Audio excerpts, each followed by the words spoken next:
Assalamualaikum warahmatullahi wabarakatuh. Selamat datang di channel FKS 212 Sopeng. Seperti yang kita lihat di sini, ada benteng Rotterdam atau dikenal juga benteng Ujung Pandang. Fort Rotterdam atau benteng Ujung Pandang adalah sebuah benteng peninggalan kerajaan Goa Talok. Letak benteng ini berada di pinggir pantai sebelah barat kota Makassar, Sulawesi Selatan. Benteng ini dibangun pada tahun 1545 oleh Raja Goa ke-9 yang bernama I Manrigau Daeng Bonto Karaeng Lakiung. Dan tempat ini juga terkenal karena merupakan tempat pengasingan terakhir dari Pangeran Diponegoro, pahlawan nasional yang gagah berani. Nah, sebelum kita masuk jalan-jalan ke dalam, bagi teman-teman yang baru ketemu channel ini, mohon dukungannya ya. Dan jangan lupa like, comment, share, and subscribe ya teman-teman, karena semua itu nggak bayar alias gratis, hehehe. Dan jangan lupa nyalakan lonceng notifikasinya ya, karena akan ada video-video menarik yang akan kalian lewatkan. Terima kasih. Oke, kita langsung masuk saja. So, let's go.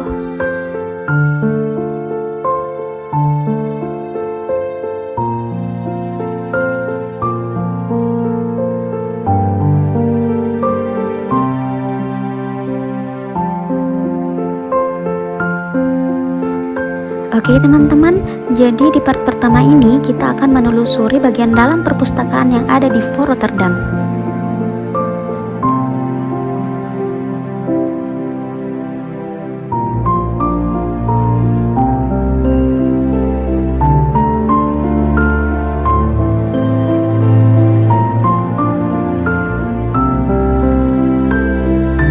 Yang pertama, kemunculan Makassar sebagai jalur rempah. Pada awalnya, Makassar hanyalah sebuah bandar transito dari lalu lintas perdagangan rempah antara Maluku dan Malaka. Kemudian, pada masa pemerintahan Raja Goa ke-9, Makassar berkembang menjadi bandar niaga yang ramai, dan pada abad ke-16, Makassar muncul sebagai jalur perdagangan.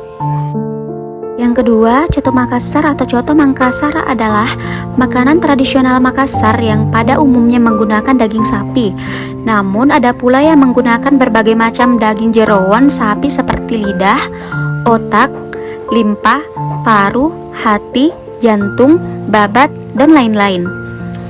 Konon, diperlukan 40 macam rempah untuk membuat coto Makassar yang disebut Rampah Patang Pulo.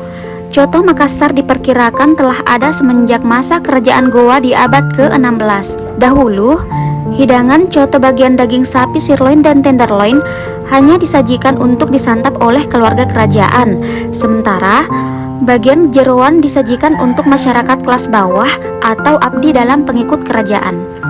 Sejak bulan November 2008, coto Makassar telah dipilih sebagai salah satu menu yang dihidangkan pada penerbangan domestik Garuda Indonesia dari dan ke Makassar. Yang ketiga, bolu rempah.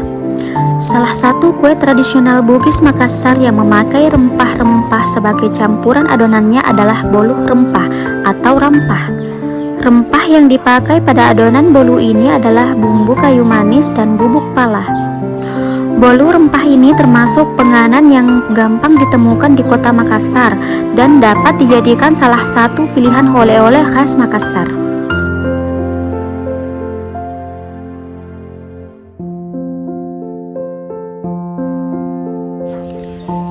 Yang kelima, sarabah.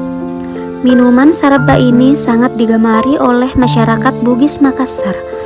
Bahkan banyak hotel di Makassar yang memasukkan sarabah ini ke dalam menunya. Sebagian masyarakat Sulsel sejak zaman dulu punya kebiasaan mengkonsumsi sarabah untuk mengembalikan stamina yang kurang fit atau lelah sehabis bekerja. Selain itu, sarabah juga dipercaya untuk mengusir flu, menghangatkan badan, dan meredakan masuk angin. Khasiat itu tak lain muncul berkat campuran rempahnya. Yang keenam, Goa Kerajaan Maritim Nusantara. Makassar sebagai bandar niaga telah ada sejak masa pemerintahan Raja Goa ke-9 yang membangun benteng Somba Opu. Pusat niaga Makassar semakin terlihat pada masa pemerintahan Raja Goa ke-10. Pada masa itu, dikeluarkan izin untuk para pedagang pribumi dan asing untuk mendirikan kantor perwakilan dagangnya di sekitar Bandar Sumba Opu, Makassar. Pada masa pemerintahan Raja Goa ke-14, kemajuan Makassar cukup pesat. Selain diterimanya agama Islam sebagai agama kerajaan, Goa juga sudah berkembang menjadi kerajaan maritim Nusantara. Yang ketujuh, jalur menuju rempah. 8. Kapal-kapal niaga dari banyak negeri dan bangsa-bangsa berada di Makassar. 9.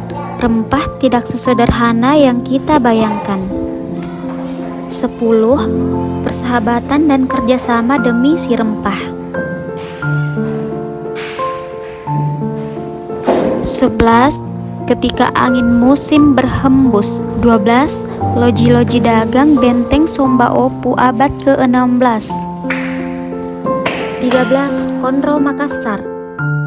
Sup konro adalah masakan sup iga sapi khas Indonesia yang berasal dari tradisi Bugis dan Makassar. Kuahnya berwarna coklat kehitaman. Warna gelap ini dihasilkan dari buah kluwek yang memang berwarna hitam. Bumbunya relatif kuat akibat digunakannya ketumbar. 14. Jika seseorang memberikan kamu rempah dan logam mulia, yang manakah yang akan kamu pilih? Dikarenakan manfaatnya yang begitu beragam, nilai rempah sempat melebihi logam mulia, seperti emas pada zamannya. Bukan hanya penyedap makanan, rempah dijadikan sebagai pengawet makanan, obat, proses penguburan jasad, pewangi, sarana pemujaan, dan manfaat lainnya.